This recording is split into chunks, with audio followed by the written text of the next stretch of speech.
Hey y'all, Downtown Austin Alliance's annual event, Future of Downtown, is just around the corner and tickets are on sale now. Future of Downtown is a high-energy event that gives us all a chance to connect, reflect, and look ahead together. The keynote speaker is Tavel Bristol Joseph of Emmer & Wright Hospitality. And to make sure to keep you updated, they'll release the 2026 State of Downtown report at the event. Visit downtownaustin.com to get your ticket today.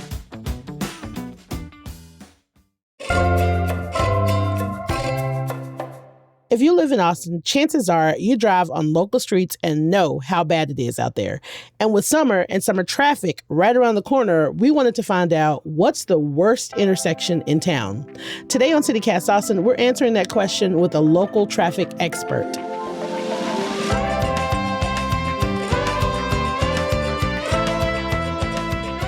It's Monday, April 13th. I'm Nikki Devon, and this is what Austin's talking about.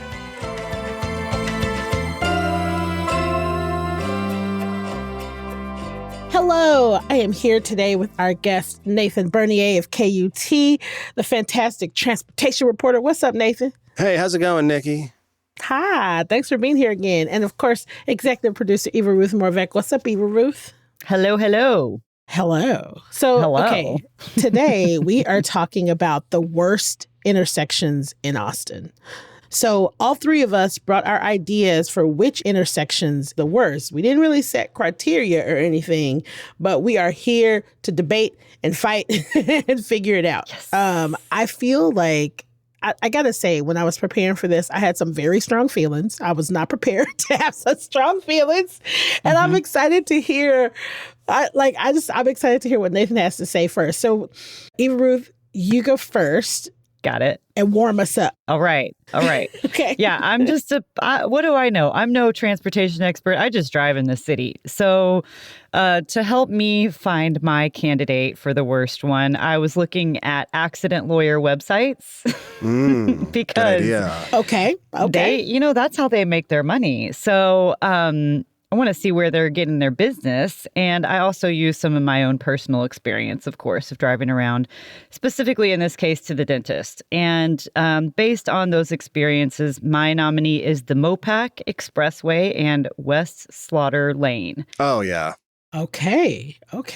We're talking Southwest Austin. So if you're unfamiliar, this is an intersection that is near the Circle C Ranch, which has just seen exponential growth over recent years. It's a master planned community, 3,700 homes. They have schools, they have parks, they have bicycles, they have all the things that keep people out in the streets. And it's also very close to Bowie High School, which is on Slaughter Lane. And there have been some recent traffic patterns around there that have caused some headaches for drop off and pickup at the high school. So that's one reason why it's just kind of a pain in the ass. But really the thing that caught my eye about this intersection is that they have something called a diverging diamond intersection, which looks insane. Okay, now I have to look it up. Instead of turning like a hard left over Mopac, they're doing like a little swoop-de-whoop where they kind of switch sides. I'm sure, Nathan, that's probably the correct traffic nomenclature, right? A swoop-de-whoop. Yes, that's in the traffic engineer's Bible. That's the term. Yes. This Great. looks insane. Is this real? Yeah. It is real. And they say that it like speeds things up and it reduces the number of like potential conflict points because it's not really like a T-bone situation as much as just like maybe we're sideswiping instead. But additionally, this area is the Violet Crown biking and pedestrian path goes through this area. So I feel like there's a potential for people biking and walking and just kind of meandering and being lost and in the wrong place, and like, oh my gosh, suddenly I'm over Mopac and where's my bike lane? What the hell's happening? And so that's one sort of wrinkle in it. And there's so much traffic in this area that the Central Texas Regional Mobility Authority is trying to expand the highway. You may have heard about the Mopac expansion. They're adding 2 new toll lanes in both directions all the way from Cesar Chavez downtown all the way down to this spot. Potentially. It's Potentially. not greenlit yet, but they're working towards it. There's been some resistance to doing this while I-35 is under construction because they're both north-south thoroughfares and that could get messy. And there are also the environmental concerns because it passes over areas that feed into underground aquifers where people get their drinking water and stuff. And, there'd be construction over that. But yeah, I mean, this is essentially the CTRMA is moving closer and closer towards this. And yeah, you're right, Eva Ruth, this is a likely outcome. Yes. So that was one you're right for me, just in case y'all didn't hear it.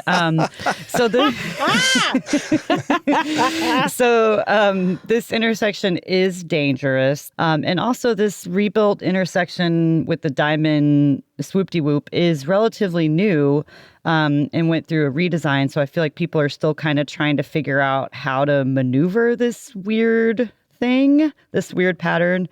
The vibes to me, it's giving moms in a hurry, suburbia, confused drivers, lots of cyclists, kind of a pain in the ass. Maybe okay during some times of the day, but definitely you don't want to be around there during rush hour. So that's my candidate. Okay. Sounds awful. Do you have a second one too? I do have a second one, Nikki. I do indeed. And this is so I mentioned that the first one was my personal experience of getting to the dentist, but my more personal experience of late, especially for a worst intersection, was Barton Springs at AZ Morton, formerly Robert E. Lee. This is near Zilker Park. I was on my bicycle in the very lovely protected bike lane, which is great. And I was headed east into downtown for South by Southwest. And there was a truck that needed to turn right on AZ Morton. And it's very confusing because there's a protected bike lane and they're even little posts, the posts that protect the little lane. Yeah, the flex posts. The flex posts, thank you. They quote unquote protect the lane. And this vehicle was just didn't look at the bike lane at all and just kind of took a right into the lane right in front of me, and I was slammed on my brake, and then this person just stopped in the lane. I don't know what he wanted to have a conversation about how bad they felt or something, but I just feel like there's a lot of pedestrian and bicycles around this area too. A lot of people going to and from Zilker Park, people who don't have experience necessarily with traffic in this way. It's also probably going to get worse in this area as well because the city is trying to rebuild the bridge over the little inlet to Lady Bird Lake. That bridge turns 100 years old in June. You mean the Barton Springs Road Bridge into the Zilker Park? Yeah. So it's historic. It's going to be worse. There's a lot of bars in that area too. And yes, I just think there's a lot of potential for trickiness. Okay.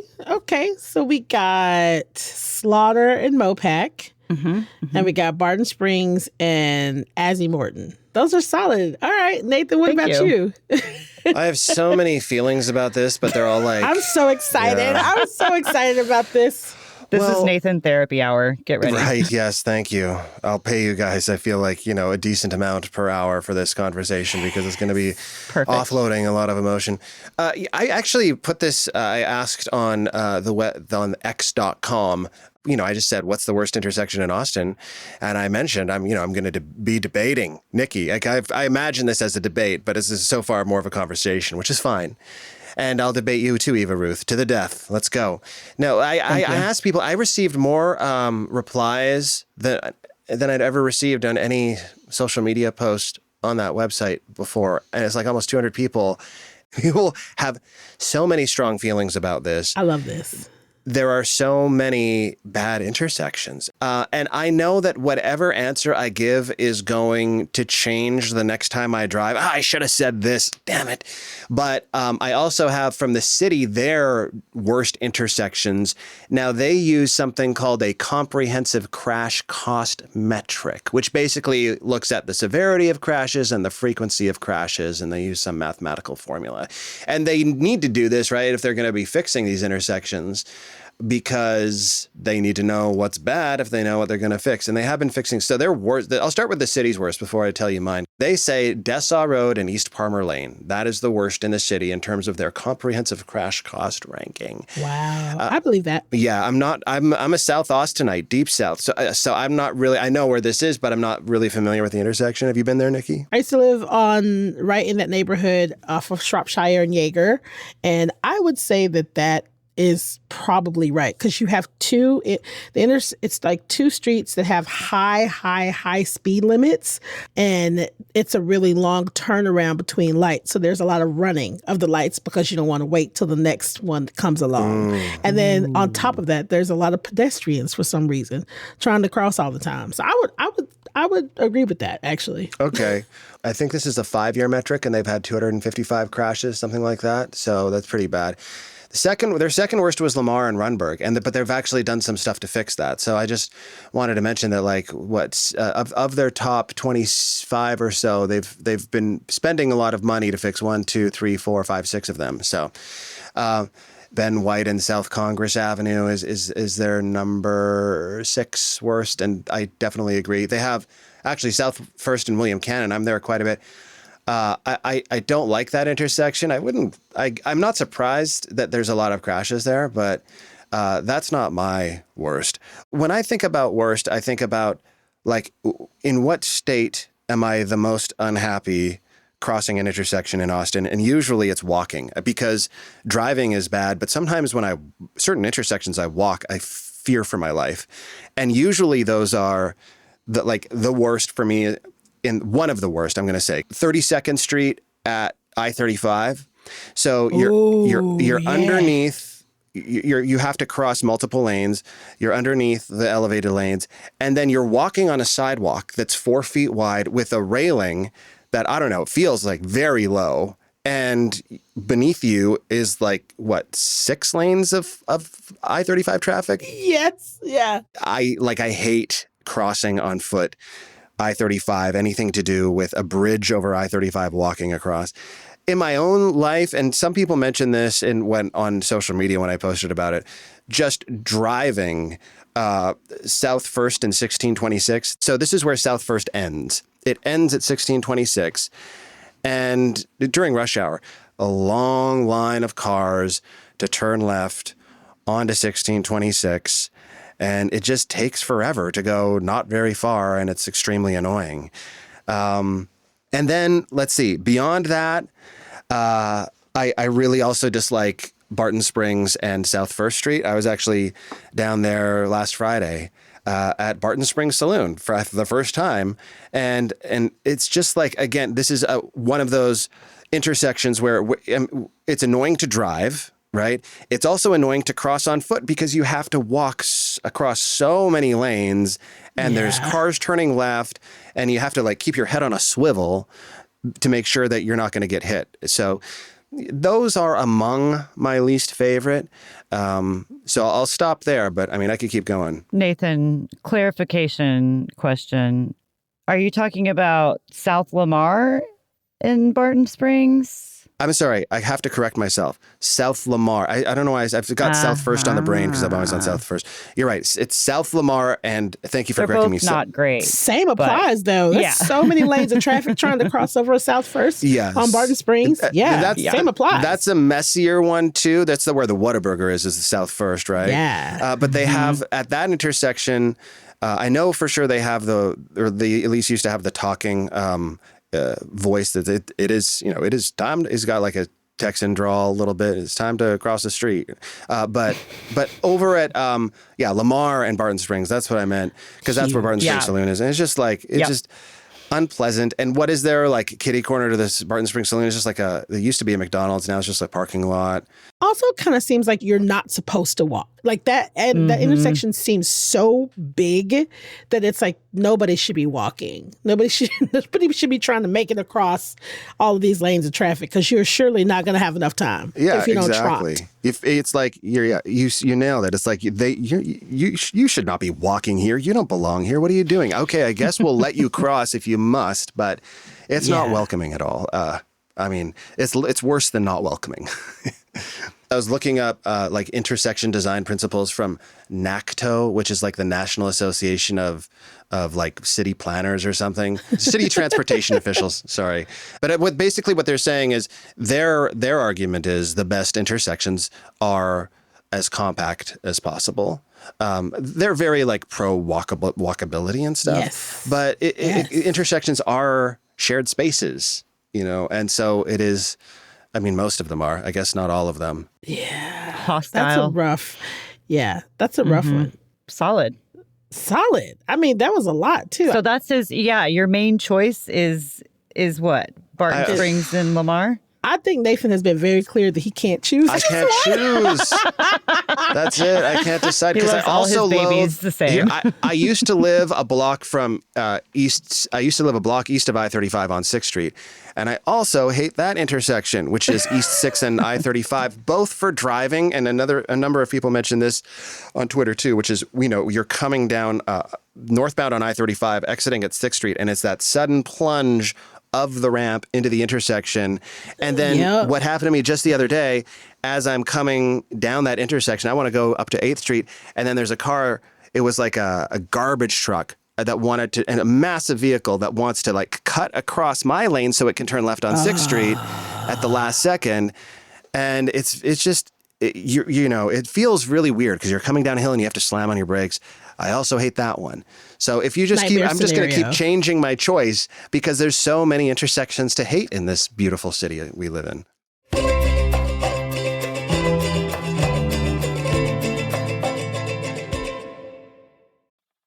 Hey y'all, it's time for your weekly reminder that the pros at Window Nation can help you get new energy-efficient windows at a great price.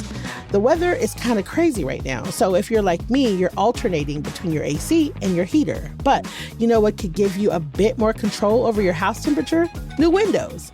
Replace your old or builder-grade windows with custom-built, high-quality windows from Window Nation. They measure 3 times to ensure your windows fit perfectly. The installation crews finish the job in 1 day or less.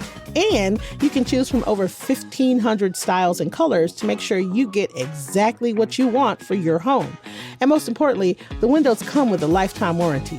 And right now, Window Nation's The More You Buy, The More You Save sale is going on. So you could save up to 50% off all windows for your home with 0% interest financing for 5 years. But hurry up because the sale ends soon.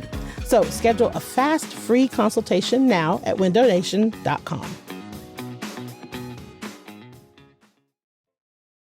I had to make a spreadsheet because I couldn't narrow it down, and my brain was just like, this one, no, this one, no, this one, no, this one. So I narrowed it down to 2. That's awesome. First one is my number 1 pick. I chose this intersection because I literally saw a pedestrian get tapped by a car a few days ago. Yeah. Oh my gosh. Yeah, like a love tap. That's a nice way of saying it. like tapped, and like the person luckily scooted back really fast. But I was like, I am not going to be okay if I see somebody get hit. This is ridiculous. So I think 7th Street in general is just the worst because people treat it like a highway. But the intersection of 7th and Chacon is a death trap. And so it's like for pedestrians, there is no safety. Like you're playing with your life. You're gambling with your life. Even when it is absolutely the pedestrian's turn to walk, they have to look out for the inevitable car running the red light because there's always a car running the red light at 7th and Chacon, always. Or the random cop car flying down the street to go chase whoever. Yeesh. Plus, it's right off 6th Street. So you have people that are various degrees of inebriated. Mm-hmm. And it's like you don't think there should be that much traffic, but there is so much pedestrian traffic there because you have the Airbnbs. So people are coming down from the Airbnbs to go party on East 6th. Then you have people going down to Kitty Cohen's. And so it's like treated like this like thoroughfare for pedestrians, but it's not safe. And so then you add to that, there's a large percentage of unhoused people that just randomly walk across 7th willy-nilly. They do not care. They just be walking across. So you have people swerving to miss them. Talk about bicyclists. It's so dangerous to cross because you're coming, like if you're coming down Chacon to 7th Street, you're coming off of a hill and the bicycle lane disappears. When you get to, it just disappears, and you have to kind of find it and pick it back up once you cross. While you're going as fast as humanly possible. While you're going as fast as humanly possible. And then if that's not happening, you have the drunk people on the Lime scooters taking up the bicycle lane. Oh my gosh. And so then the timing of the lights are off too. So some days, if you're going eastbound, westbound, it feels like you have like 3 minutes. And I timed it once. It's like 2 minutes and 50 seconds of like just free reign. Like it's almost 3 minutes to do what you will. But what that means is people that are coming down Chacon going north to south feel like they have to rush because they don't have a lot of time because their time is shorter. And so it's just like you have all this rushing and racing to go and stop, and it's just like chaos. And Chacon is only 2 lanes. That's it. At the light, they add a tiny little turn lane that they have to tuck back because if people swing too far out, you smash into the person in the turn. It's a nightmare. It's a nightmare. If there's any kind of traffic, Chacon is backed up to 11th Street. It's like it does not match how many people have now moved into that area. It's constant chaos. I'm looking at it on Street View. I see what you mean about like the bike lane kind of disappearing, which is confusing. And I mean, it makes no sense. They've done a lot of work, it seems, to they've done a lot of paint, I guess. Right. And some, I guess a little bit of like red. You see the terracotta sidewalks that are, I guess, supposed to be for bikes. Although I don't know if there's like little bike paintings on there, but it just looks confusing. It's confusing. And so there's a bus stop right on the corner, heading westbound on the corner of Chacon and 7th, but it's right at the corner. So when people are trying to whip around the buses and catch the light, they're not paying attention because it's too close. They're just YOLOing it. They're just like, hope it's all right, whipping around the bus.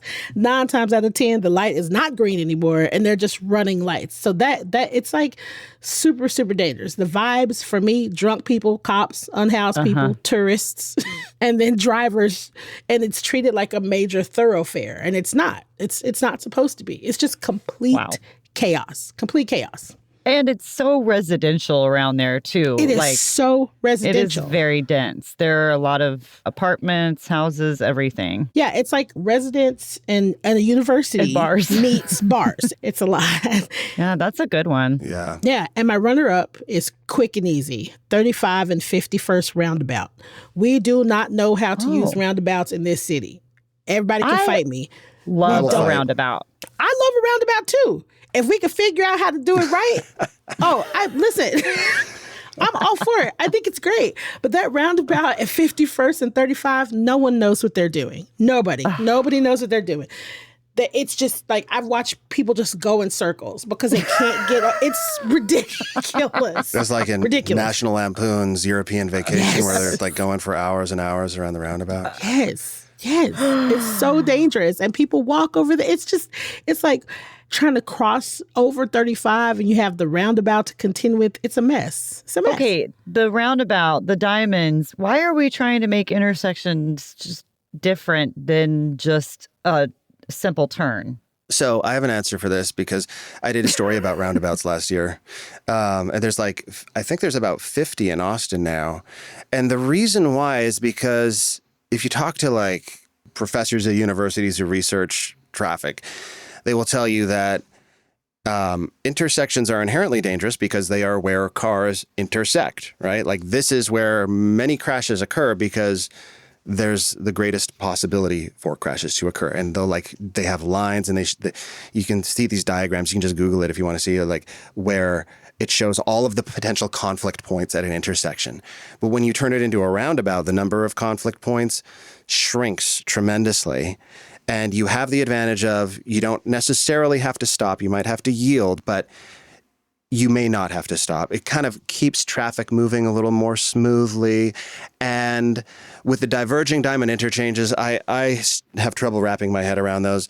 But it's a similar idea that there are fewer conflict points. There are fewer crashes. And I guess there's some empirical evidence to suggest that. But they are very expensive. They don't come cheap. and we obviously have so really? many needs in this city. So I think it's a fair debate to have, to say, well, is this the best way to spend our limited dollars on the transportation network? Yeah. I feel like I agree with you. It feels like Austinites have not gotten it right yet. We just haven't figured it out. It's going to take some time because we've not had them for a long time. It's not like we're a European country where they've been there for decades. We're relatively new to them, although they have been popping up more across Texas. In fact, TxDOT put out, this promotional video for roundabouts to try and convince people that they're actually very Texan. They're very Texan, guys. Oh my God. That's adorable. I have to give a quick honorable mention to this intersection because I told you, as I go, I always think of other things to hate.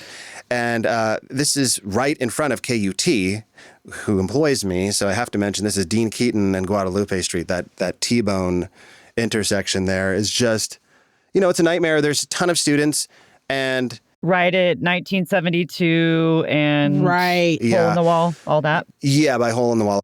I don't know if this is still the plan, but with the light rail network, the city was looking at actually extending Dean Keaton straight through those businesses to connect with San Antonio Street, one block over, and then because there will be no cars allowed on that stretch of the drag once they put in the light rail, so.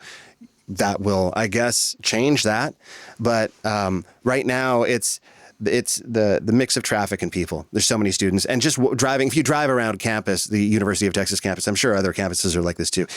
You have to pay close attention because you'll see students walking, looking at their phone, crossing mid-block from behind a car and not even stopping. Like death wish type activity. Yeah. Okay, so I think that we're going to have a winner and a runner-up. Mm-hmm. May I give a few honorable mentions because all of these dozens of people explain, and I'll just list off some just to get as many different options out there. Some of these ones, some people have snarky answers that 6th Street in America or whatever, but Parmer and North Lamar. That's HSBSG said that essentially William Cannon and Bluff Springs for pedestrians. Big B mentioned that one. The second left off 183 to the airport, or that whole portion of 71 to the main airport entrance. It's not really an intersection, but where you don't know what lane to be in. I agree 100%. Brody and Davis. Obviously everyone hates the 360 Mopac intersection because of that long lane of cars waiting to turn right onto northbound Mopac, and people always come up and cut in. That is my favorite intersection. That's your favorite? My favorite. What? That is the intersection that makes me feel the most Austin, I will say. And I'm an asshole and I don't care. You cut in? Yes, That's cut in. I cut in. Of course I cut in. I am not sitting there waiting. It's the zipper method, isn't it? Aren't you supposed to do the zipper method? Kind of, except for zippers when one lane in or two lanes are merging into one. Yeah. Oh, you're just cutting in front of people. I'm just cutting in front of people. I am just being a dick. Yes. And there is nothing that gives me a bigger high coming home from the airport because I'm on that side of town because I'm I gotta get home. God, I just want to be home already, And I'm look at all these people just sitting here waiting for the light. And I will just scooch on by them. I know. That's my evil laugh. The rule follower in me is so upset at you right now. I know, but I'm telling you, it makes because when you're in another city and that sort of thing happens, right? You get to the front and you're like, why did I just wait for 15 minutes for that stupid thing? Nope. And these people just cut in front of me. Anyway, it's a power move. It's a power move. And I recommend it. It's a something move. I agree with you, Nathan. Fair. Yeah. So anyway, there is, I don't know how many intersections in the city. It's got to be in the thousands. And it's very difficult to choose. Okay, how about this? We'll post on the interwebs, the top 3. We'll post on the internet, and we'll let the city decide. We'll let the city decide. Yes. People have opinions about that. Yeah. Nathan's followers, pay attention. Yeah. You have 3 choices. 3 choices. Nathan, thank you so much for being on today. This has been so fun. I knew you were going to bring it. I knew you were going to have so much. I knew it. I really enjoy talking with you guys. It's fun. This is awesome. Well, safe travels to everyone on your intersectioning. Yeah. Stop at the red light. Yellow means slow down. That's important. Look both ways. Yeah. For the love of God. Bye, y'all. Bye. Bye.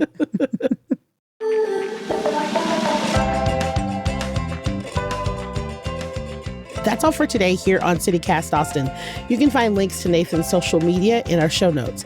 If you enjoyed the show, why not tell your friends? Rate our show, leave us a review, and of course, subscribe to our CityCast Austin newsletter.